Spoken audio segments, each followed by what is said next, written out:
This is Chris Evans from Architecting IT, and I'm here today with Matt Watts, Chief Evangelist at NetApp. How are you doing, Matt? I'm doing very well, Chris. Good to be able to talk to you today.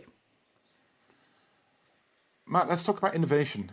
This is an interesting topic. So, inevitably, anybody who's developing technology in their business starts by deploying something that is used to deliver a service. But ultimately, you want to get to a point where your business innovates, delivers new value to the business and to your customers, and that drives the bottom line, drives more revenue. Why else would we be in the business? I think if you're in the hybrid cloud, I think there's an opportunity to innovate here. And here's my sort of take on it and why I think this is the case. I think that if you've got the ability to start consuming different services in the cloud, many of which are produced really quickly, and vendors bring out all of these different new solutions that are using maybe AI or GPUs or all sorts of other sort of buzzword technology, you've now got the ability to try that stuff out. Go and have a go, see what you can come up with, do some tests, see what works, see what doesn't, but you're not committing. You can use that, try it out, step away, do it again. So you've got the ability to iterate and to be much more creative than you would be perhaps if you were doing things on premises.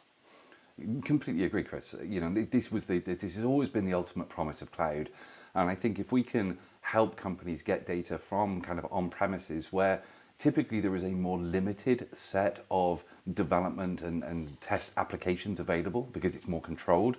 If you can get that data into the cloud, suddenly you expose that data to the entire kind of ecosystem inside Amazon or Microsoft or Google, and there are literally thousands of different applications.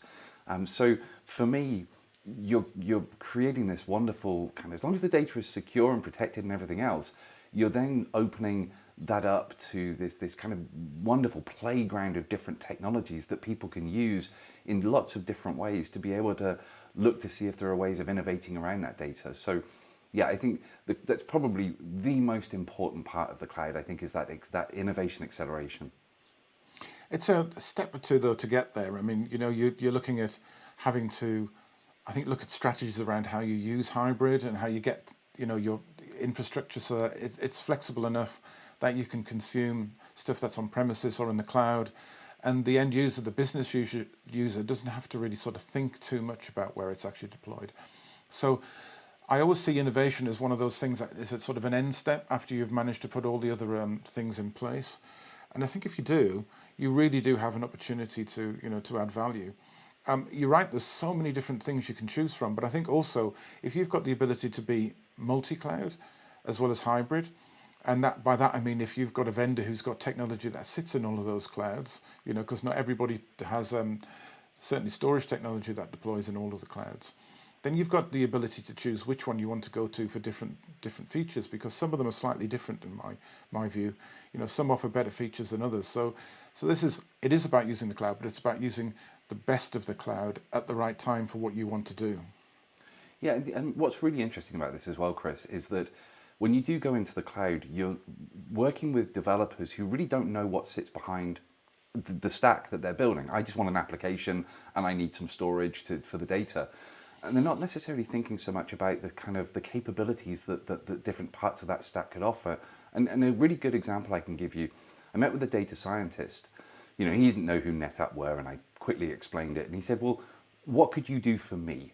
Tell me it in that context. And I said, well, look, if you were using our storage in the cloud, I said, I could create an instant replica of almost any quantity of training data such that you could train multiple AI algorithms in parallel.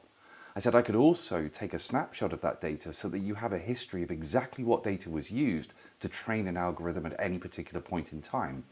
And he said, Matt, that would fundamentally change my business. And it was kind of interesting that because he's the AI person, because he's looking at the frameworks that he wants to use to build the models, he's not necessarily looking at the stack that sits behind that or thinking about, if I make the right decisions further down the stack, how could that positively impact me in terms of kind of an acceleration of innovation?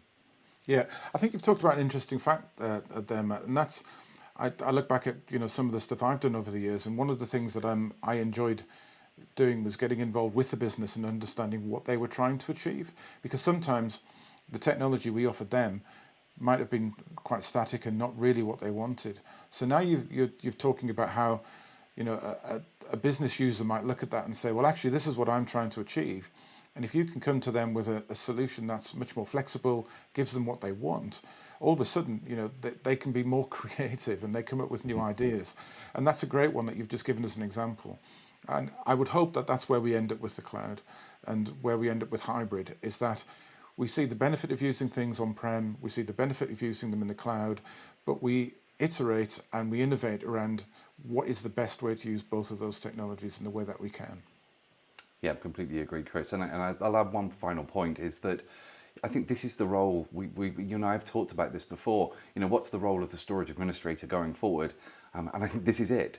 We're not saying that by going to the cloud, that role doesn't exist. We're just saying it changes. That what you've touched on is absolutely key. Suddenly you've got a lot more people who are doing and trying to innovate within the cloud, and you as the storage person or the data person, you need to get to those people because you need to help them to understand how your technology, your capabilities can have that incredibly positive impact on the environments they're building. Yeah, key message, Matt. Really good.